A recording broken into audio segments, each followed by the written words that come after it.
Nehemías capítulo 6. Los que han estado con nosotros estos últimos meses, creo que ya llevamos por lo menos 2 meses estudiando el libro de Nehemías, sabemos un poco del contexto de lo que estaba sucediendo en este momento. ¿Se acuerda que Dios había llamado a Nehemías de salir donde estaba, sirviendo al rey Artajerjes? Nehemías un poco antes del libro de Job, que obvio viene antes del libro de Salmos, para los que lo siguen buscando. Dios lo sacó donde estaba y lo llevó a Jerusalén con un propósito. Quizás después de ese propósito habían otros propósitos, pero un propósito, un enfoque que era edificar los muros de Jerusalén. Vamos a ver que logra ese meta más adelante y vamos a ver que luego el objetivo, la voluntad de Dios para él cambia en cierto sentido, pero hasta este momento su enfoque es levantar los muros de Jerusalén. Al hacer otra cosa o al no levantar los muros de Jerusalén, Nehemías estaría desobedeciendo a Dios. Muchas veces nosotros entendemos que Dios tiene una voluntad para nosotros, pero decimos, pero lo haré después. Primero tengo que encargarme de estas ciertas cosas y luego podré lograr la voluntad de Dios. Si usted sabe que Dios quiere que usted haga algo, pero no lo está haciendo en este momento, entonces está desobedeciendo a Dios. Y Nehemías tenía que mantener su enfoque, tenía que seguir adelante para cumplir la voluntad de Dios para su vida. Estaban en el proceso de reedificar los muros de Jerusalén. Para él eso significaba cumplir la voluntad de Dios. Muchos quizás aquí están diciendo, pero Dios no me mandó a levantar ningún muro físico. Y bueno, si cree que Dios le llamó a levantar muros físicos, nos quedan por lo menos 4 muros del segundo piso que levantar, así que tiene oportunidad de ayudarnos. Pero es cierto, la mayoría de nosotros no tenemos el llamado de Dios para levantar muros físicos, pero esa era simplemente la voluntad de Dios para la vida de Nehemías. Dios también tiene una voluntad, o quizás varias voluntades, varios objetivos para su vida. Y tal como el enfoque de Nehemías tenía que estar en lo que Dios quería que él hiciera, el enfoque suyo debería estar en hacer lo que Dios quiere que hagas. Él vio una necesidad, él tenía un corazón dispuesto para cumplir con la necesidad, pero más que eso, él estaba convencido que esto es lo que Dios quiere que yo haga. No nos debería sorprender que cuando intentamos cumplir la voluntad de Dios, hay un adversario que busca frenar lo que Dios quiere lograr por nosotros. Primero, él buscaba, si se acuerda, hace algunas 3 semanas o 4 semanas, vimos el obstáculo del desánimo, o más bien el obstáculo de los insultos, la burla. Anoté aquí que Satanás buscaba desanimar a Nehemías con la burla. Y se acuerda cuando Sanballat y Tobías dijeron, nunca van a lograr, ¿qué van a hacer de todo ese escombro? ¿Van a levantar muros? No, y los insultó. Y luego buscó desviar a Nehemías con la conspiración, con la amenaza de que alguien va a atacar, algo malo les va a suceder. Si siguen obedeciendo a Dios, algo malo les va a suceder. Y hemos visto que a veces cosas malas suceden a los que obedecen a Dios, de nuestra perspectiva. Pero de la perspectiva de Dios, no son cosas malas. Todas las cosas ayudan a bien a los que aman a Dios y los que conforme a su propósito son llamados. Esta tarde no mencioné antes, pero siempre mezclo los anuncios durante todo el culto. Vamos a cambiar la hora de escuela dominical a las 5, tener el culto a las 6. Lo comento porque le invito a venir a las 5 cuando vamos a estudiar los atributos de Dios, para poder entender un poco más de quién es Dios. Y el primer tema que vamos a compartir me abrió la mente, porque es una verdad que yo no había contemplado antes y se lo voy a compartir a las 5. Pero volviendo al punto, Dios sabe que todo lo que Él hace, todo lo que Él permite suceder, es bueno. No van a pasar cosas malas a los que aman a Dios, si tenemos la perspectiva de Dios. Luego Satanás buscó dividir al pueblo con el conflicto egoísta. Y se acuerda lo que vimos hace 2 semanas cuando los mismos israelitas estaban comprando a otros israelitas y metiéndolos a la esclavitud porque se aprovechaban de su necesidad física en vez de buscar cómo ayudar. Y no, nosotros debemos servir los unos a los otros, no aprovecharnos los unos de los otros. Pero hoy vamos a ver que el enemigo también busca frenar la obra de Dios al simplemente distraernos de lo que debería ser nuestro objetivo. Y mientras leemos este pasaje, acuérdese de que nosotros estamos hablando de algo más grande, algo más impactante, algo más importante que edificar un muro de ladrillo y cemento o piedra y mortero. Estamos hablando de lograr lo que Dios quiere que logremos espiritualmente, tanto como iglesia, como individuos, como hogares, como familias. Satanás quiere desanimarnos, quiere desviarnos, quiere dividirnos y no se va a parar con eso. También quiere distraernos del propósito que Dios tiene para nosotros. Nehemías capítulo 6, voy a empezar en el versículo 1 y voy a leer hasta el versículo 9. La Biblia dice: y aconteció que habiendo oído Sanballat y Tobías y Gesem el árabe y el resto de nuestros enemigos que yo había edificado el muro y que no quedaba en él portillo, aunque hasta aquel tiempo no había puesto las hojas en las puertas, es decir, en versículo 1, casi terminamos, faltaba poquito. Sanballat y Gesem enviaron a decirme: ven y reunámonos juntos en alguna de las aldeas en el campo de Ono. Pero ellos habían pensado hacerme mal. Y les envié mensajeros diciendo: yo hago una gran obra y no puedo ir, porque cesaría la obra, dejándola yo para ir a vosotros. Y enviaron a mí con el mismo asunto por 4 veces, y yo les respondí de la misma manera.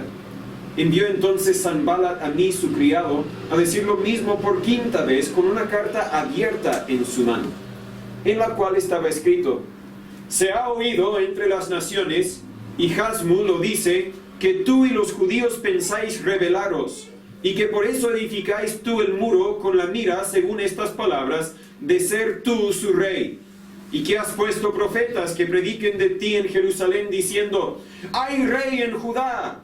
Y ahora serán oídas del rey las tales palabras: ven por tanto y consultemos juntos. Entonces envié yo a decirles: no hay tal cosa como dices, sino que de tu corazón tú lo inventas. Porque todos ellos nos intimidaban diciendo: se debilitarán las manos de ellos en la obra y no será hecha. Ahora pues, oh Dios, fortalece mis manos. Oremos. Señor y Padre, gracias una vez más por tu palabra. Gracias por el privilegio que tenemos de no tan solo estar aquí, sino el privilegio de poder servirte día tras día. De que por medio de nuestras vidas frágiles, nuestros cuerpos débiles, nuestra voluntad corrompida, a pesar de todo eso, Señor, tú nos puedes usar para lograr algo para tu honra y tu gloria. Gracias, Señor, por esta iglesia que tú estás edificando.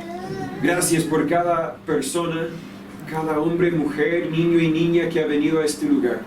Pero, Señor, sigue trabajando en medio de nosotros. Sigue transformándonos, sigue cambiándonos. Y cuando el enemigo se levanta en oposición, cuando nos dan ganas humanamente hablando quizás de frenar o distraernos, ayúdanos como Nehemías a volver a ti, a depender de ti y clamar a ti para la fortaleza para seguir adelante. Amén. Háblanos y enséñanos en este momento. En el nombre de Jesús se lo pedimos. Amén. Amén.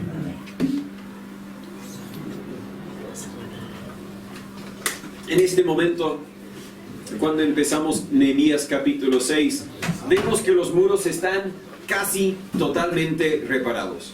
Lo único que faltaban fueron las puertas.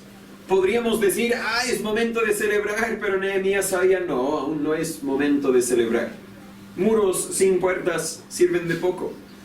Algo parecido a un templo sin un techo, ¿verdad? Sirven de poco. No vamos a celebrar hasta que por lo menos lleguemos al techo, y después podemos tapar las ventanas con nylon y poner cartón para las puertas si es necesario.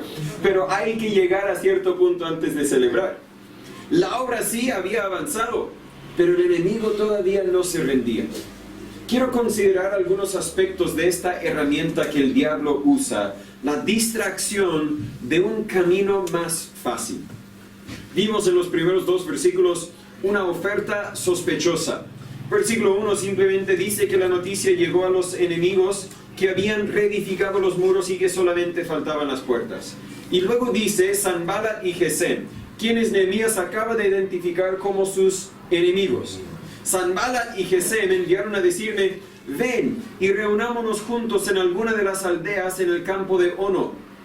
Una invitación: ven, quiero hacer un asado. ven, quiero conversar contigo, ven, vamos a celebrar y convivir juntos, ven, quiero celebrar tu cumpleaños, no sé cuál excusa habrán dicho, pero Nehemías sabía, ellos habían pensado hacerme mal. Ahora, Nehemías no es Dios. Dios conoce las intenciones del corazón, nosotros no. Muchas veces adivinamos y a veces es difícil adivinar cuáles sean sus intenciones. Pero dado el contexto, dado la información que nosotros tenemos, no creo que le fue muy difícil llegar a esa conclusión.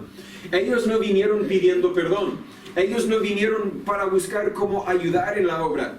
Ellos vinieron y claro, me hicieron una invitación que al parecer pareciera bonita, ¿verdad? Yo puedo descansar de la obra. Oye chicos, tengo otras responsabilidades, sigan trabajando, dele duro, pero yo voy a ir y comer un asado, ¿verdad? Quizás pareciera algo lindo, pero Nehemías sabía, conociendo el carácter de quienes me invitan, mejor no, porque lo más probable es que ellos habían pensado hacerme mal. El campo de Ono mencionado en el versículo 2 estaba en la dirección de Samaria, donde había muchos pueblos pequeños. Y por eso dice, reunámonos en alguna de las aldeas del campo de Ono. Pero eso requería descenderse de la altura de la ciudad de Jerusalén. Requería salir de la protección que él tenía dentro de los muros casi terminados de la ciudad de Jerusalén. Yo no sé cuáles eran las intenciones de Sanballat y Gesem. Nehemías tampoco lo sabía. Bien podría ser que ellos tenían la intención de secuestrar a Nehemías o de matar a Nehemías. O bien podría ser que simplemente querían distraer a Nehemías del objetivo que Dios había puesto delante de él. Pero en todo esto algo no cuadra. Nehemías quizás se preguntó, una persona quien quería matarme, quien quería detener mi obra, quien antes me insultó frente a todo el pueblo y dijo que si una zorra caminara sobre el muro se iba a caer. Esa misma persona ahora me invita para compartir un café, para comer con él. Claro que los enemigos nuestros pueden arrepentirse y pueden convertirse en amigos. Eso es cierto. Una persona quien se opone, y podríamos destacar a uno de los líderes religiosos falsos de hoy día. Cuando vine a la iglesia vi un grupo de religiosos que estaban tocando la puerta, no sé si gritaron, supongo que eran los testigos de Jehová. Y podamos identificar los testigos de Jehová, tal vez no como enemigos nuestros, pero enemigos del mismo Jehová a quien pretenden adorar. Porque no confiesan, no reconocen que Jesús es Dios.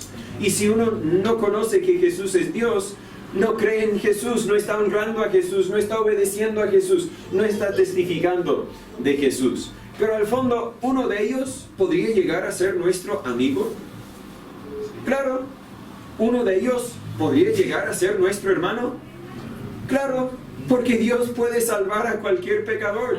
Entonces, si hay arrepentimiento, si hay un cambio, no vamos a decir, lo siento, hace 5 años tú fuiste el líder del templo de los testigos de Jehová, no me acuerdo cómo dicen, entonces no te podemos aceptar como miembro en esta iglesia. Por favor, si Pablo, cuando era conocido como Saulo, persiguió a los creyentes, y conocemos lo que Dios hizo con Saulo, que conocemos como Pablo. Si Dios puede hacer ese cambio en la vida de él puede hacer ese cambio en la vida de cualquier persona. No vamos a cerrar nuestras puertas definitivamente para siempre a una persona simplemente porque en algún momento se opusieron a lo que Dios quiere hacer. Sin embargo, ¿qué evidencia hay de arrepentimiento? ¿Qué evidencia hay de algún cambio? No hay ninguna evidencia de un cambio. No hay ninguna evidencia de que, perdóneme por todo lo que he dicho. Reconozco que yo estaba mal. Reconozco que Dios realmente estaba en esta obra y quiero pedir tu perdón. ¿Me acompañarías a comer? Ese sería un poco distinto, pero no hay ninguna expresión de arrepentimiento. Más bien, si él quería ser mi amigo, si quiere compartir un asado, Sanballat y Gesem, está bien, pueden traer los chivos aquí a Jerusalén y vamos a comerlos juntos, ¿verdad? ¿Por qué llamarme a Ono? Porque ellos pensaban hacerme mal.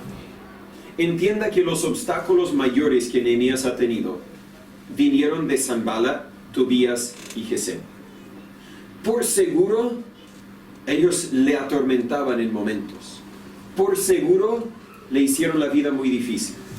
Y pienso que lo más probable es que cuando le llegó la invitación, algo en su mente dijo, anda Nehemías, habla con ellos, quizás podamos formar una amistad, quizás podemos llegar a tener paz con ellos y quizás nos dejarán estar tranquilos. Muchas veces la misma tentación nos llega a nosotros como cristianos, como hijos de Dios. Algunas personas nos insultan, nos ridiculizan, se ríen de nosotros y nuestra fe y las decisiones que hemos tomado para con Dios. Y nosotros queremos buscar cómo hacer paz con ellos.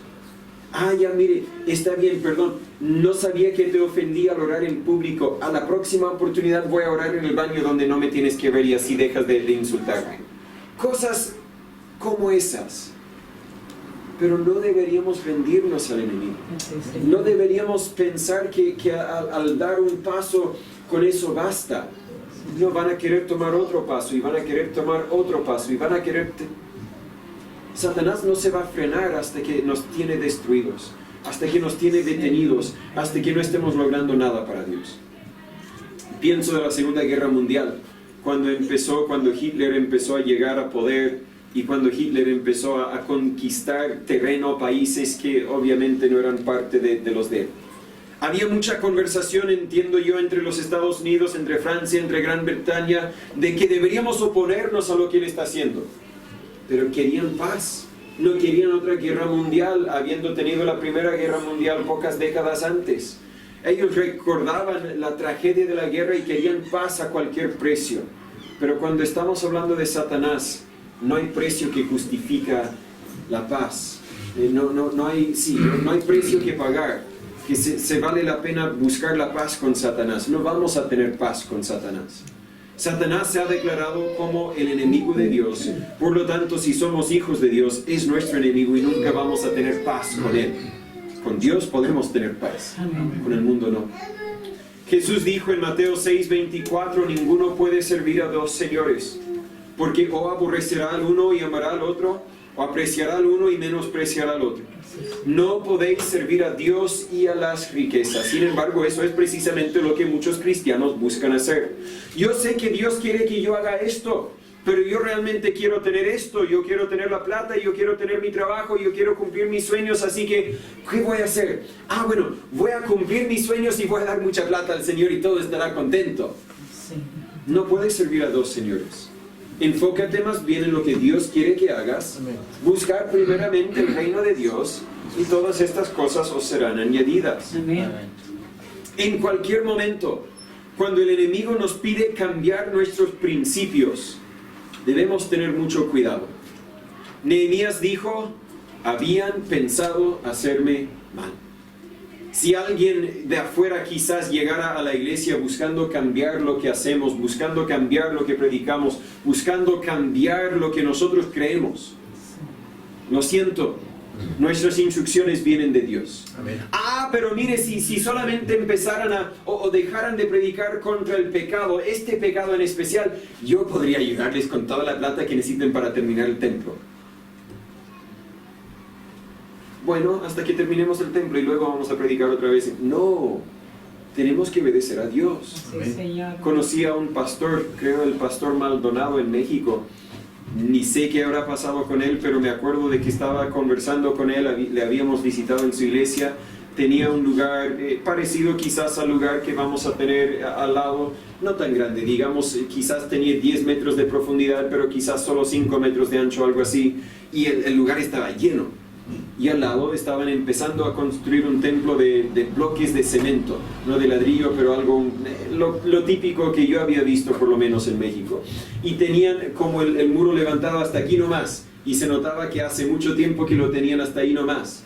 Y él me compartió que un día vinieron algunos de los Estados Unidos y veían lo que estaban haciendo. Les explicó que habían recién comprado la propiedad, no tenían plata para construir, pero a medida que tenían la plata iban a ir construyendo. Y el de los Estados Unidos sacó su billetera, sacó no sé si un cheque y se lo escribió y lo pasó al pastor y dijo, mire, aquí tiene todo lo que necesita para cumplir ese templo. No hay nada malo en eso. No había ninguna cuerda añadida con eso, ningún requisito para recibirlo, pero él lo miró y dijo, esta iglesia no es tu iglesia. Por lo tanto, tome su plata a tu iglesia, vamos a confiar en nuestro Dios y vamos a seguir a nuestro Dios. Quizás solo por el temor, yo no estoy diciendo que todos deberíamos hacer esto, pero estoy diciendo que respeto la decisión que él tomó, que yo no voy a buscar hacerme amigos con personas que desconozco, cuyas intenciones desconozco.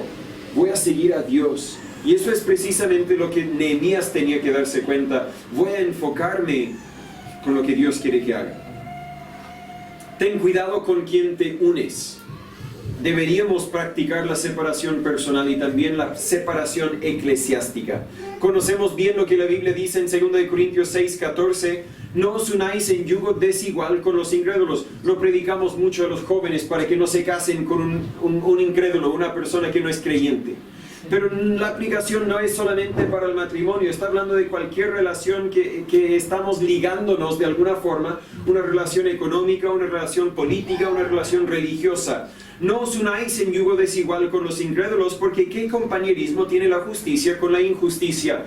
¿Y qué comunión la luz con las tinieblas? Nehemías no tenía el privilegio de conocer ese principio, pero creo que sí lo hubiera conocido. Creo que si Sanballat y Tobías y Gesem le hubiesen ayudado a ayudar en la obra, Nehemías hubiera dicho, no gracias. Nos has insultado a nuestro Dios, no te has arrepentido de eso, así que mejor no gracias.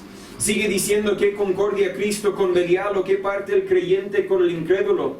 ¿Y qué concierto tiene el templo de Dios con los ídolos? Porque vosotros sois el templo del Dios viviente. Como Dios dijo, habitaré y andaré entre ellos y seré su Dios y ellos serán mi pueblo. Por lo cual salid de en medio de ellos y apartaos, dice el Señor, y no toquéis lo inmundo.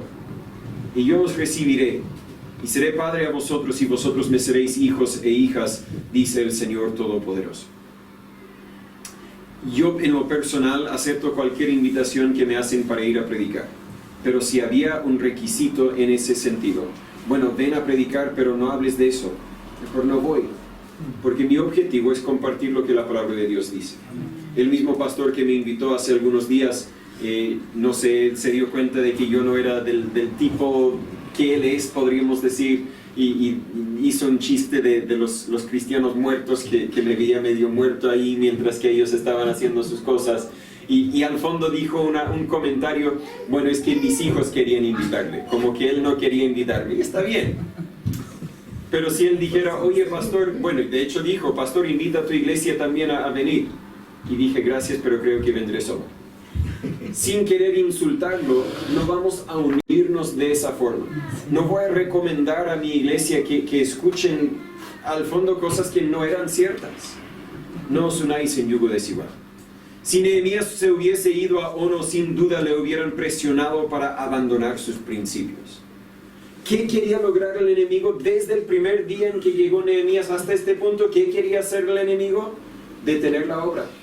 Y si querían conversar con Nehemías era precisamente para detener la obra de Dios. Es un principio que va mucho más allá de nuestro estudio, pero el objetivo de Satanás siempre ha sido detener la obra de Dios.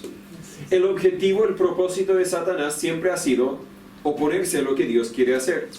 Satanás no tiene su propio motivo.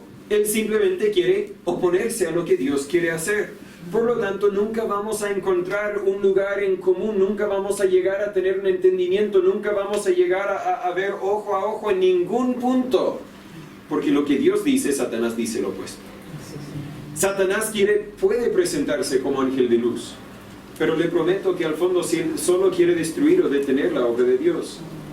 En el sentido práctico para nosotros, nos podría llegar la tentación de pensar que sería mucho más fácil atraer a la gente si ofreciéramos lo que el mundo ofrece. Podríamos poner luces de colores y tener humo que salga de la plataforma cuando tenemos plataforma. Podríamos incorporar el estilo de músico que sea más popular, ya sea el rock and roll o el rap o el hip hop o lo que sea. Podríamos hablar menos del pecado y más del amor de Dios, como algunos quizás quisieran. Podríamos empezar a hablar en lenguas, danzar y exaltar las experiencias de uno por encima de la palabra de Dios. Pero Satanás ganaría, porque nos habría distraído lo suficiente para cambiar nuestro objetivo. En vez de tener el enfoque de anunciar el Evangelio, de adorar al Salvador y apoyar a los creyentes, existiríamos para entretener a la gente, exaltar a los predicadores y cantantes y engordar nuestro grupo. Y ese es el enfoque equivocado.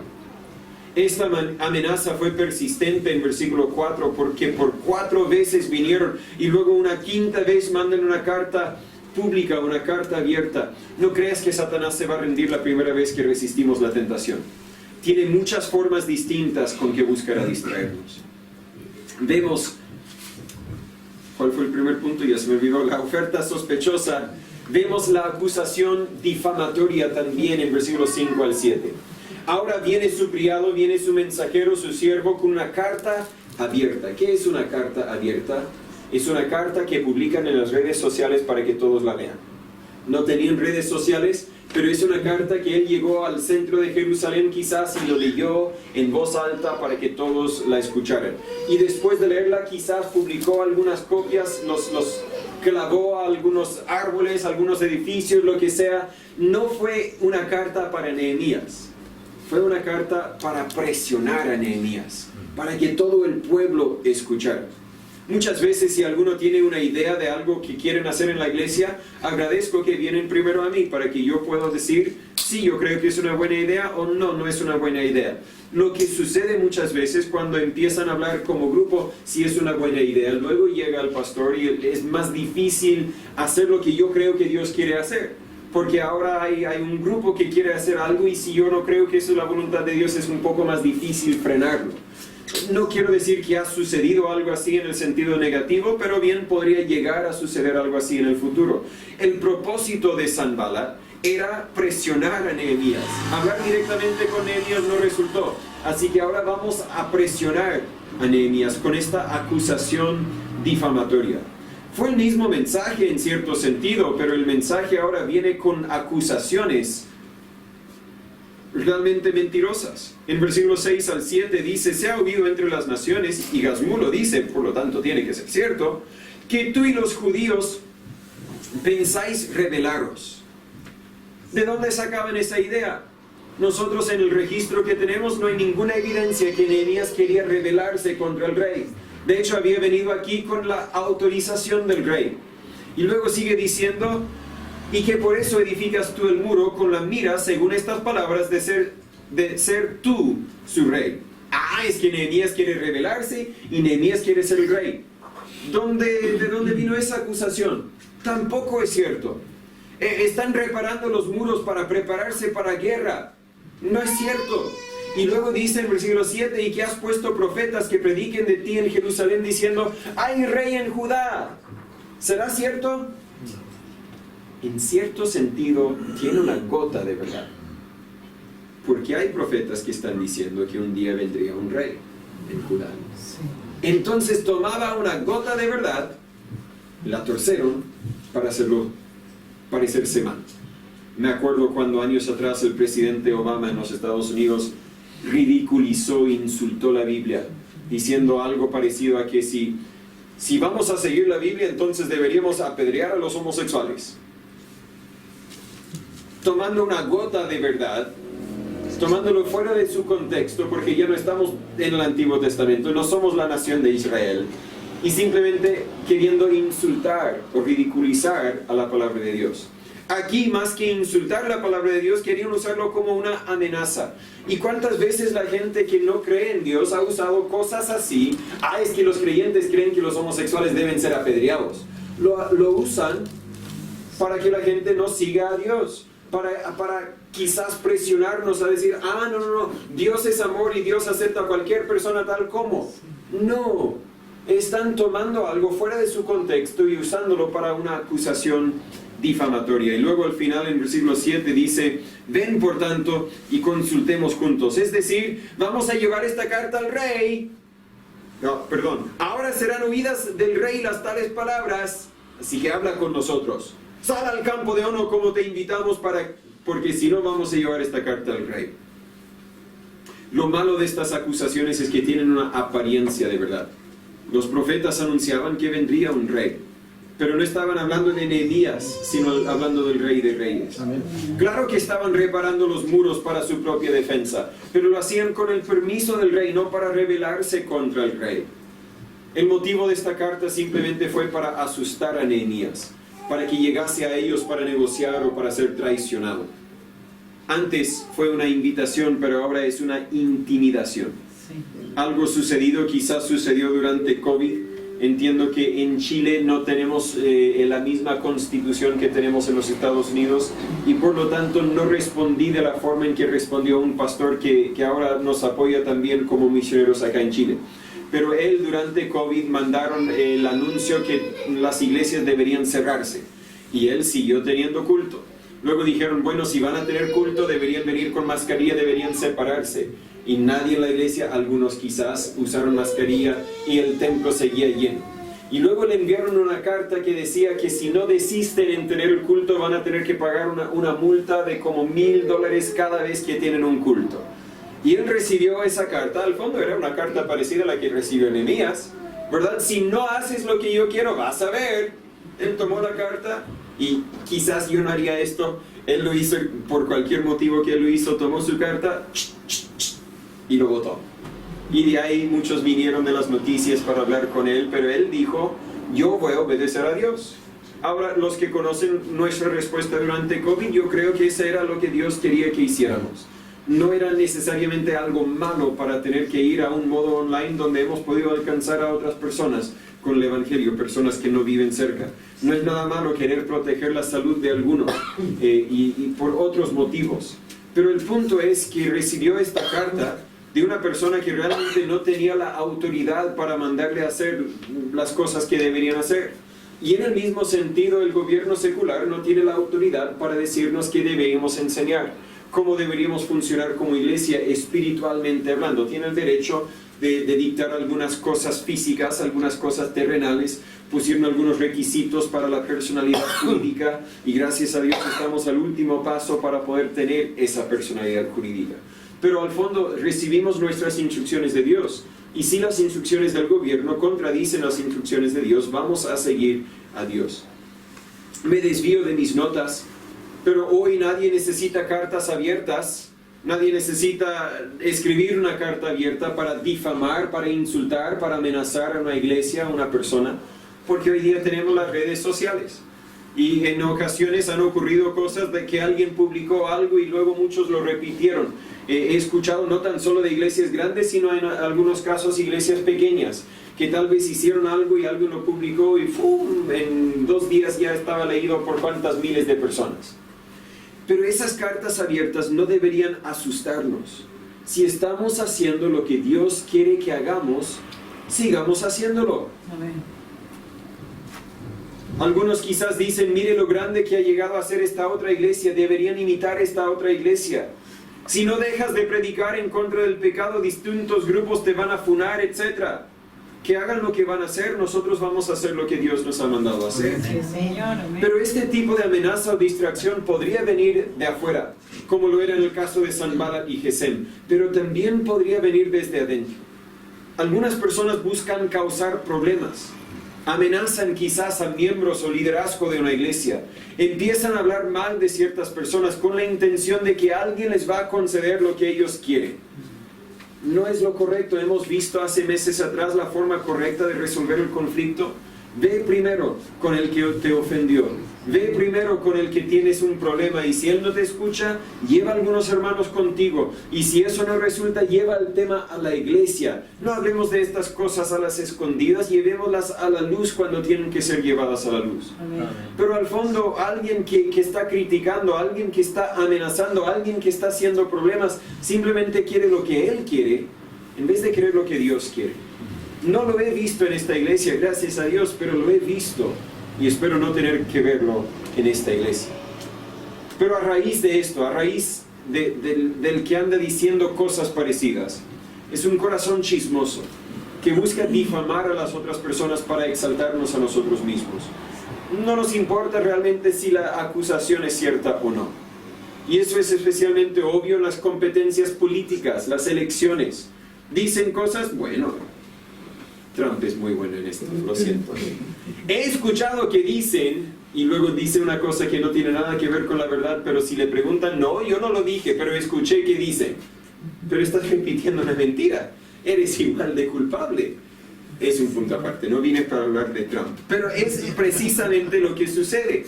Yo escuché que no es nada cierto, pero lo digo porque quiero lograr mi objetivo y me conviene en ese sentido. y el peligro es que puede frenar el avance y la obra de una iglesia al destruir nuestro testimonio. Versículo 9 parece decir que casi lograron su objetivo. Dice, porque todos ellos nos intimidaban diciendo, se debilitarán las manos de ellos en la obra y no será hecha. Ahora pues, oh Dios, fortalece mis manos.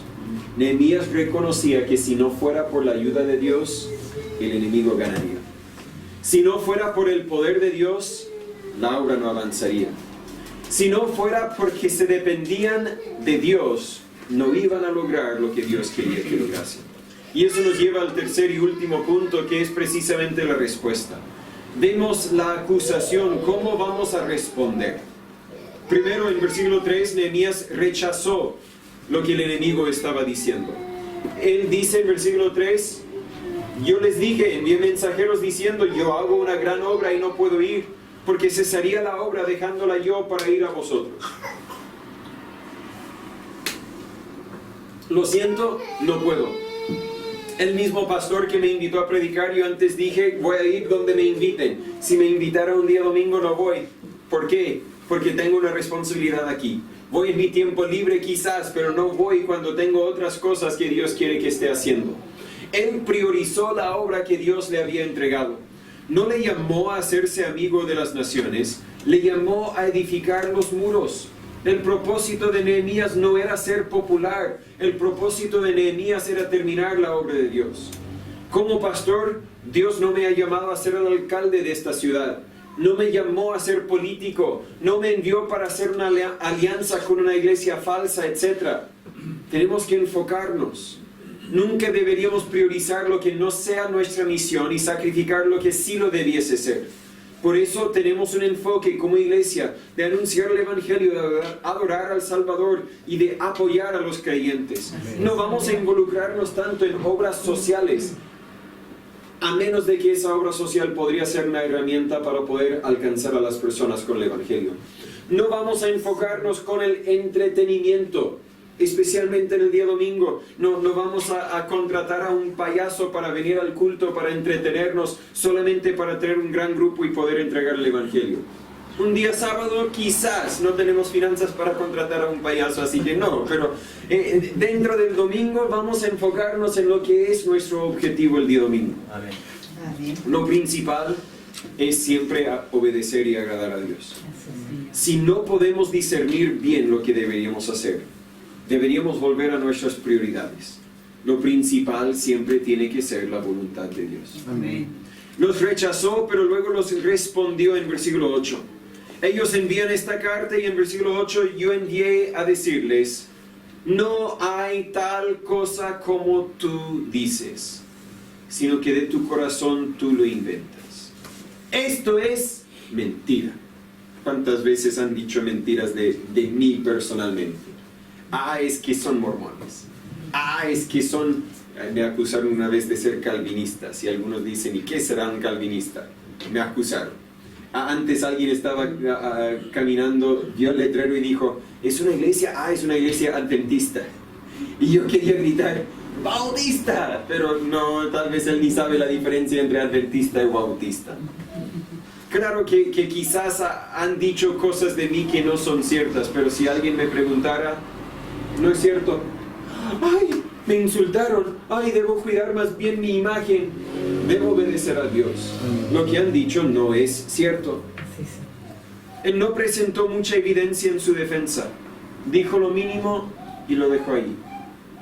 Es que yo entiendo, si alguien dijera, yo entiendo que ustedes cobran diezmos en la iglesia. No es cierto. Si no me cree, venga a la iglesia y vas a saber. ¿Verdad? Yo entiendo que ustedes enseñan tal mentira. No es cierto, entendiste mal, lo siento. Si quieres saber lo que enseñamos, venga a la iglesia. No voy a perder mi tiempo con las personas que quieren distraernos de la obra de Dios.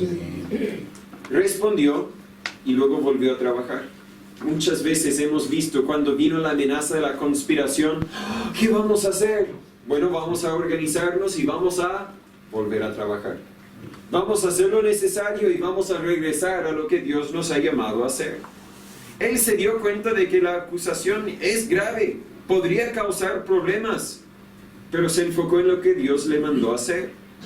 Muchas veces no hay que responder a las acusaciones. Muchas veces deberíamos seguir siendo íntegros y dejar que nuestro testimonio los defienda. Proverbios 26, versículo 4 dice: no respondas al necio conforme a su necedad, para que no seas tú también como él. Está diciendo, hay momentos cuando responder, pero hay momentos cuando ni para qué decir nada. Y hay cristianos quienes llenan sus días respondiendo a la falsedad que existe en las redes sociales. Quieren debatir con cualquier persona y quieren dar su evidencia bíblica. Personalmente no creo que van a tener gran efecto. No vamos a convencer a los perdidos con nuestros argumentos, pero Dios puede convencerlos con su palabra y su espíritu. Ellos dijeron muchas cosas falsas de Jesús. Le llamaron borracho, le llamaron pecador, le llamaron glotón, etc. Pero Él casi nunca respondió a esas acusaciones. Que digan lo que quieran decir, yo voy a vivir la vida que debo vivir. Que digan lo que quieren decir, que piensen lo que quieren pensar, yo voy a hacer lo que debo hacer. Él simplemente siguió cumpliendo la voluntad de Dios, y creo que eso deberíamos hacer nosotros también. Pero note también que hizo al final del versículo 9, lo que le hemos visto hacer en cada otra vez. Oró. Ahora pues, oh Dios, fortalece mis manos. Todo lo demás quizás lo habló al pueblo, lo habló al enemigo, lo habló diciendo lo que sucedió, y ahora está diciendo, yo estoy hablando a Dios y pido a Dios que me fortalezcas. No quiero dejarles con la idea de que los obstáculos del enemigo serán fáciles de sobrepasar. Nos van a afectar en momentos, pero Nehemías los entregó al Señor, y en Jesús siempre podemos encontrar la victoria. Quiero hablar de nosotros como el pueblo de Dios hoy.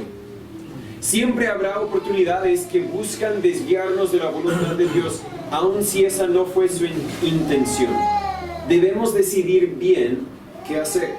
Estaba hablando con el pastor Lee. Uno de los peligros que yo tengo en esta etapa de mi ministerio es que hay tanto que hacer y no puedo hacerlo todo. Yo tengo que saber qué es lo que Dios quiere que haga, y eso debo hacer. En los primeros años, cuando vine a un colegio aquí al lado del Líder Express, que me invitaron a participar en una actividad anual que tienen una competencia de inglés. Y los primeros años yo participé con gozo. Tengo tiempo libre, es una oportunidad de conocer a más personas, quizás de algún contacto puedo ayudar a alguien a conocer al Señor. Pero estas últimas veces que me invitaron tuve que decir, no tengo tiempo, porque tengo que enfocarme en lo que debo enfocarme. En otra ocasión me invitaron a otra iglesia, una iglesia en Talcahuano, para predicar, y dije que voy donde quiera, pero no tenía tiempo y tuve que decir, no hay tiempo. En otra ocasión invíteme, voy, pero en esta ocasión tengo que enfocarme en lo que Dios quiere que haga, y no creo que eso sea la voluntad de Dios. Muchas personas creen que las iglesias existen como organizaciones sociales para ayuda económica a los necesitados. No hay nada malo en ayudar cuando podemos ayudar, pero las necesidades físicas no deberían ser nuestro enfoque. Las necesidades espirituales son más importantes. El mundo siempre va a buscar influenciar la iglesia, pero tenemos que recordar que nuestro jefe es Dios. ¿No son las verdades de Dios hermosas? Yo encuentro que entre más leo y más aprendo, más me doy cuenta que aún me falta más para aprender. La Biblia es el único libro que traspasa todo tiempo, traspasa toda cultura y aplica a mi vida y a la tuya también, y a de los otros hermanos también, de una forma distinta tal vez, pero siempre habla a nuestras vidas. La Biblia dice que la palabra de Dios es más fino que una espada de dos filos, que penetra el alma, que discierne hasta los pensamientos. Yo no sé cuál sea lo que la Biblia haya revelado en tu vida, pero si Dios te habló, tú habla con Dios ahora. Mi voz se va a apagar en un minuto y no tendrás que escucharme más, bueno, hasta la otra semana. Pero espero que tú tomes el tiempo para responder a Dios y decir, Dios, tienes toda la razón, yo estoy mal, yo tengo que cambiar esto, debo esforzarme más en esto, debo dejar que el Espíritu Santo me transforme más en esta otra área de mi vida. No dejes para mañana lo que debes hacer hoy.